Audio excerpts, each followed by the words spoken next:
round about, and hath wrought it and handsomely, and made a vessel thereof fit for the service of man's life. Yeah, man. So now that people are going to be servicing it, man.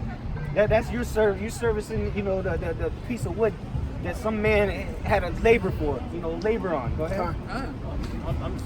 And after spinning the refuse of his work, yeah, this is just a part for that English in there. It sometimes don't make sense. It says, and after spinning the refuse of his work to dress his meat, hath filled himself, and taking the very refuse among those which serve to no use, being a crooked piece of wood and full of nuts, have carved it diligently. Yeah, see, because when you top a tree down, you know it's gonna have different lumps on it, different circle and shit. So he got to make it nice and smooth, you know, like a table, you know. That came from a piece of wood, but they make it real smooth, right? Go ahead. It says, and full of nuts have carved. Yeah. Talking about 10 chapter? Yeah. Have carved it diligently, when he hath nothing else to do. Yeah, because hey, what else? He's trying to make money off this piece of wood, man. Yeah. So he's carving it real nice, making it look like maybe a beast or maybe a man. Go ahead. And formed it by the skill of his understanding. Yeah. Of his understanding. Because he can only carve out something that he's seen before, a man or a beast. But what else he gonna make? Go ahead. And fashioned it to the image of a man. Like I said, fashioned to the image of a man. Those false idols, false gods. This is Acts chapter 19, verse 24. For a certain man named Demetrius, a silversmith, which made silver shrines for Diana, brought no small gain unto the craftsmen, whom he called together with the workmen of like occupation, and said, Sirs, ye know that by this craft we have our wealth. So that's how they got rich, man. Their craft, you know, meaning their job, you know, their occupation was to make idols, man. Some made it with silver or gold, some made it with wood or stone. Yep. Hey, real quick, if I could say, nowadays when you go inside the damn stores, depending on what side of town you on, they got the little candles on the shelves and everything with the Virgin Mary and so on and so forth. A lot of northern tribes buy them candles. Right, so you still have the same thing going on today. You have people making their living basically off of making those little candles and things like that. Every one of those candles, you know, where the Walmart where I live at, you can go in the store, there's a whole shelf full of them things, a whole aisle. They got black ones, they got Edomite ones. Right, so you gotta think about it. You gotta think about those candles come from a company. All right, those companies are doing what? They in business basically for the same reason. The water, that's beautiful, what you just said. Yep. Verse 26, this is Acts 19:26 is gonna compliment what you brought out. Moreover, ye see and hear that not alone at Ephesus, but almost throughout all Asia, this Paul hath persuaded and turned away much people, saying that they be no gods which are made with hands. And that's why the elders always say, you see a lot of these so-called pastors in these churches now trying to go into the book of Revelation. You even have some of the individuals who's a part of the House of Representatives or the Senate going into the Apocrypha. Because why? This truth is coming out. So they're losing money from the people, the masses, by this religion. Or they put a Hebrew Israelite with a Christian. It's pretty much a Baptist Hebrew Israelite. Because the Israelite thing, so to say, is taken out. So they got to add, all right, well, we are Israelites. But then they still keep the Baptist, you know. With their mouth, they worship me, but they still keep they still keep the traditions of men. What they've been taught by men, rather than what's been taught by the Spirit, according to 1 Corinthians, the 2nd chapter. But let's go into Acts chapter 19, verse 27. So that not only this our craft is in danger to be set at naught, like Christianity. It's in danger now. Because that's how they make their money. But also that the temple of the great goddess Diana should be despised, and her magnificence shall be destroyed, whom all Asia and the world worshipeth, which goes back to what's the largest religion? Christianity. Everybody worship Jesus, but we say Yahweh Shai. We destroying that image though. We coming with knowledge. That's and going back to Jeremiah 51. Her idols are broken. They broken. We breaking them, man. Breaking them down. Despising the churches. You know, they despise the temples of the goddess Diana. Now people are despising the regular churches, man. You know, and nobody wants to go to church no more, man. They're losing numbers by the thousands, man. And that's why you have vocab melanin. I think what the elder called him. Vocab melanin. Oh, the ragu blood. Yeah, right. Now he's trying to find every angle he could possibly get at to try and poke and try to defame the Israelites. Yeah. The true descendants of Abraham, Isaac, and Jacob. Is he getting hurt because what he was taught and believed that all his life was a lie? Yeah, that's how you know they lost. Because they resort to and attacks. Yeah. You know, these kind of red herrings. Yeah, exactly. Can't deal with the doctrine no more. I just gotta make some crap up, you know. Yep. Hey, that's why they stole carnality. Yeah. So well, spirit, right here. They lose the spiritual war, then they got a result to carnality. You know, carnal. Right. The spirit not with them. 2 Corinthians chapter 10, verse 4. Start at 3. Verse 3. For though we walk in the flesh, we do not war after the flesh. Yeah, so we're not out here, you know, setting up, you know, a carnal army. Even though we are going to get carnal when the Lord gives us that green light. But right now, this is a spiritual battle. And that's why that Esau is losing it. That's why he's losing it, because he see that what we're saying is true and that we're destroying him through the spirit. That's right. Go ahead. Verse 4. For the weapons of our warfare are not carnal. Because our weapon is the sword, man.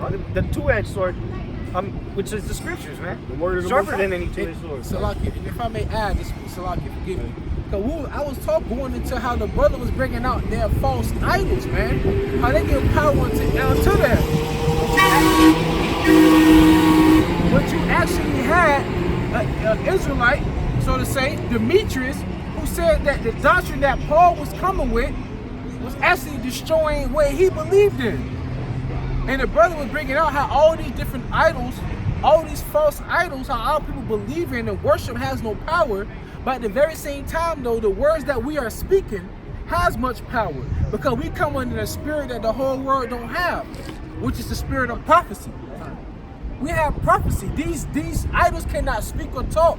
Never have they lived or have any speech inside of them. Get into that too. Yeah, matter of fact, we got to just go back into it through the spirit. Yeah, we're going to read that whole chapter. Yeah, we're going to have to. It says, but mighty through Yahweh Shai to the pulling down of strongholds, man. And so these strongholds are these false, the false religions, the false idols, right? All these little graven images, right? The shit that don't profit, man. The things that Esau's been lying for thousands of years about, right?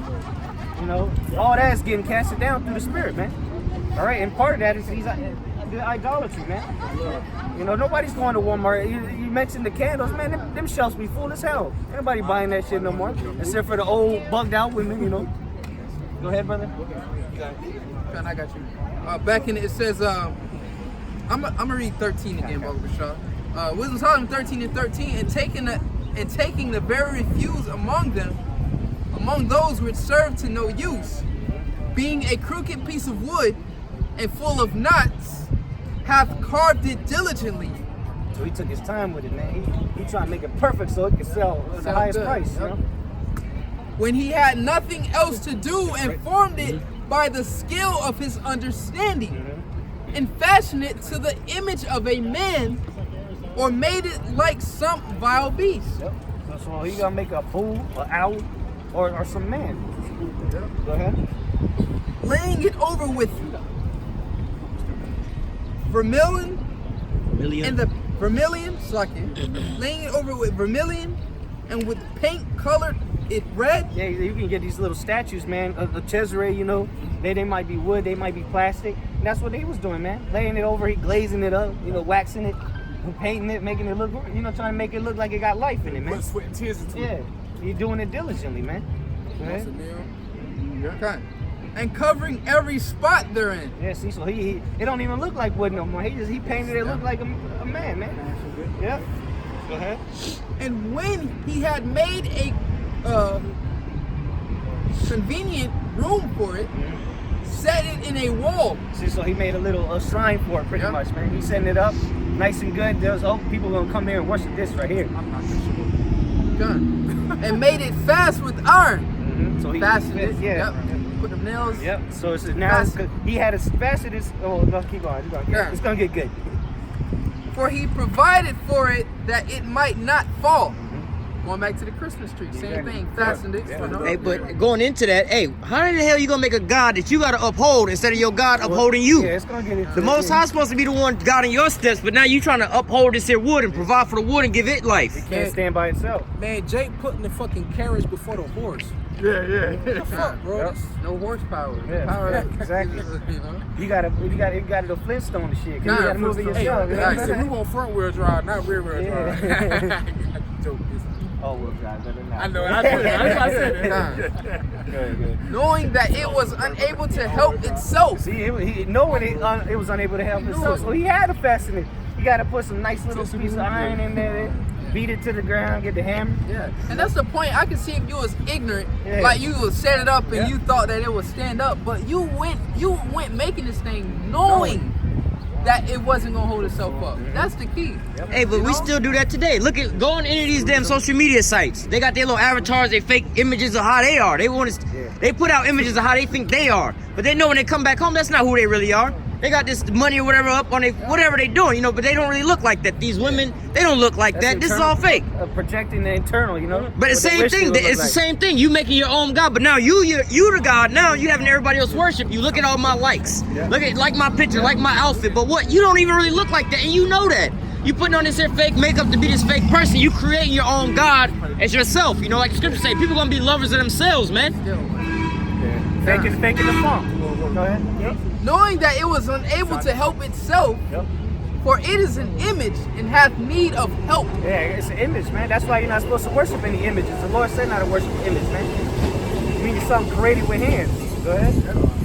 Then maketh he prayer for his goods. Yeah, now you're over there praying, oh, let me get this new car, new whatever, it's good. Yeah, he knowing that he just made this thing. He had to fasten it because he know it wasn't going to stand up. Now he's going to go pray for it for some goods. Go ahead. For his wife and children. Or now he's praying for his family. To the piece of wood that he just made. Go ahead. And is not ashamed to speak to that which hath no life. So he over there talking to it, man. Like your brother, man. He was probably talking to the coconut. Yeah, exactly, man. he drew some circles in them, put some straw for some hair. He's not ashamed. He'll go and talk to it, man.